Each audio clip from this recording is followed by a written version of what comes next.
Hi, I am doctor Sameer Iyer. मैं board certified cosmetic and plastic surgeon और मैं मुंबई और गोवा में प्रैक्टिस करता हूँ। आज के वीडियो में मैं एक बहुत ही कॉमन प्रोसीजर के बारे में बताऊंगा जिसके बारे में काफ़ी कन्फ्यूजन है कि ये प्रोसीजर क्या होता है, इसमें क्या-क्या चीज़ें करते हैं, कैसा होता है और इसका कॉस्ट क्या है। तो let's start with today's video. काफ़ी पेशेंट जो मेरे पास कंसल्टेशन के लिए आते हैं वो मुझे पूछते हैं कि मॉमीज़ मेकओवर सर्जरी क्या होता है?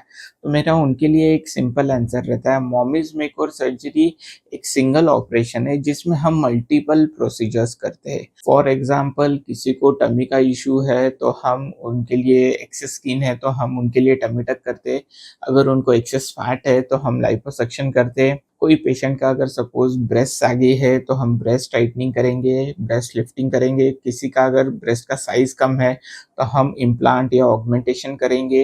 किसी का साइज़ अगर बड़ा है तो हम उसको रिडक्शन करेंगे। तो ये अम्ब्रेला के अंडर मल्टीपल प्रोसीजर्स किए जाते हैं। So basically mommies makeover surgery का एम रहता है कि आपको आपके प्री प्रेगनेंसी फिगर पे लेके जाने के लिए और आपका बॉडी को मोर कॉस्मेटिक या जो उसका अपीयरेंस है इम्प्रूव करने के लिए हमारा टारगेट रहता है। मॉमीज़ मेकओवर सर्जरी करने के लिए कंपल्सरी नहीं है कि you have to be a mommy. अगर आप अनमैरिड हो या फिर ग्रैंड मदर है तो भी आप मॉमीज़ मेकओवर सर्जरी कर सकते हैं। Plus two that mommies makeover surgery her patient के साथ वेरी होता है, कस्टमाइज़ किया जाता है। फॉर एग्ज़ाम्पल हर पेशेंट के नीड्स, एक्सपेक्टेशन के हिसाब से इसको हम डिज़ाइन करते हैं, कौन से सर्जरीज़ इंक्लूड करने हैं, कैसा करना है, पूरा प्लान हम रेडी करते हैं। तो जब हम आपका breast, tummy, liposuction, genital aesthetic procedures, facial procedures सब एक साथ हम जब प्लान करते हैं तब हम इसको मॉमीज़ मेकओवर सर्जरी डिफाइन करते हैं। मॉमीज़ मेकओवर काफ़ी पॉपुलर हुआ है फिलहाल के सालों में। इसका रीज़न है बिकॉज़ ये कूल टर्म है, अच्छा लगता है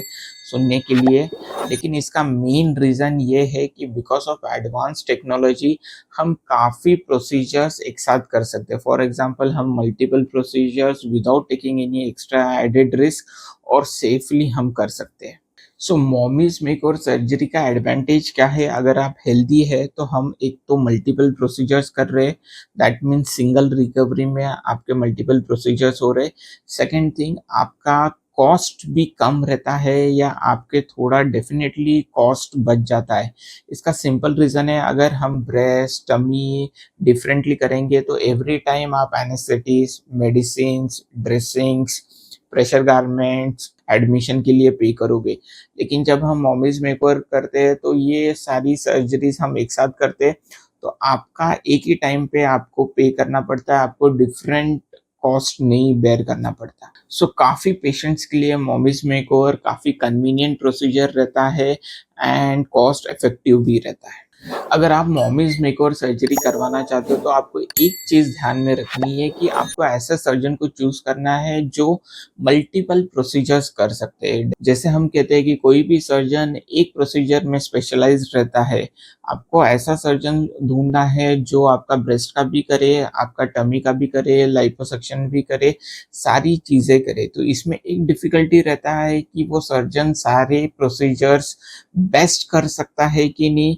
एंड सेकंड रहता है, अगर वो बेस्ट कर भी सकता है तो वो एक टाइम पे सारे प्रोसीजर्स बेस्ट आपको रिजल्ट दे सकता है कि नहीं। तो उस वजह से आपको कोई सर्जन जो एक्सपीरियंस्ड है, जिन्होंने काफ़ी मॉमीज़ मेकओवर सर्जरी की है, ऐसे सर्जन को चूज़ करना अच्छा रहता है। So if you are thinking कि मुझे मॉमीज़ मेकओवर सर्जरी करना है तो आपके सर्जन का planning is very important. Order of surgery is important. For example जैसे अगर हम टमी टक कर रहे हैं तो हम टमी का स्किन पुल करने वाले हैं, तो वो ब्रेस्ट के शेप को अफ़ेक्ट करेगा। तो आपके सर्जन ने पहले ही प्रेडिक्ट करके पता रहना चाहिए उनको कि ब्रेस्ट का शेप चेंज हो सकता है। उस हिसाब से उन्होंने ब्रेस्ट का सर्जरी करना चाहिए। एंड फाइनली आते हैं इसके कॉस्ट के ऊपर। तो इसका कॉस्ट डिपेंड करता है फर्स्ट कि आपके कौन से फैसिलिटी में हो रहा है।